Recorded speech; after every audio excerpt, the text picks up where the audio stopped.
आज या ठिकाणी सकल समाज बांधवांच्या वतीने मालेगाव डोंगराळ या ठिकाणी झालेल्या तीव्र घटनेचा निषेध म्हणून आम्ही सर्व समाज बांधवांच्या वतीने हा कॅन्डल मोर्चा काढला।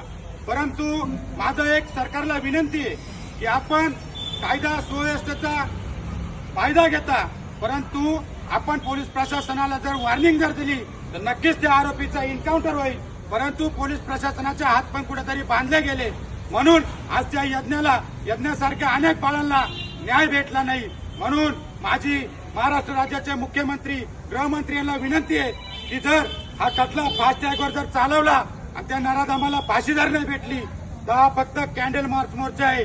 जर त्या नराधमाला तुम्ही येत्या पुढच्या काही दिवसामध्ये फाशी जर दिली नाही तर हा जन आक्रोश संपूर्ण महाराष्ट्रामध्ये इगतपुरी तालुक्यामध्ये नसून संपूर्ण महाराष्ट्रामध्ये राहील आणि याला जबाबदार सर्वस्व हे केंद्र सरकार, राज्य सरकार, मुख्यमंत्री या असेल।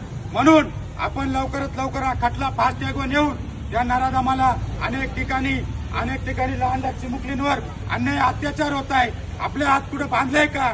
आपल्याला जनतेने निवडून दिलंय, परंतु आपण कोणत्याही गोष्टीचा विचार न करता आपण प्रचारामध्ये मग्न असतात, आपण सभेमध्ये मग्न असतात। अरे घरोदारी लाडक्या बहिणीच्या तुम्ही योजना दिल्या, परंतु लाडक्या बहिणीच्या मुली तुमच्या भाच्या जर सुरक्षित नसेल तर त्या पैशांचं करायचं काय? त्याच्यामुळे माझी मुख्यमंत्र्यांना विनंती आहे की आपण आपल्या बहिणीला सांभाळता 1500 रुपये हप्ता टाकता आणि आपल्या बहिणींच्या मुली या असुरक्षित असेल तर तुमच्या पैशांना काय आम्हाला चाटायचं आहे का?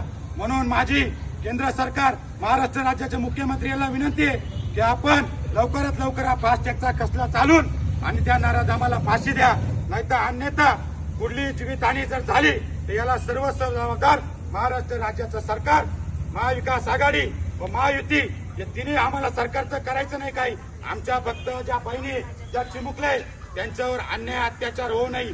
आपण बोलता की आम्ही लाडक्या बहिणींचे पैसे काढले, आम्ही लाडक्या बहिणीला मानधन देतो, पण तुमच्या बहिणी सुरक्षित, तुमच्या भाच्या जर सुरक्षित नसेल तर तुमच्या पैशांची आम्हाला काही गरज नाही।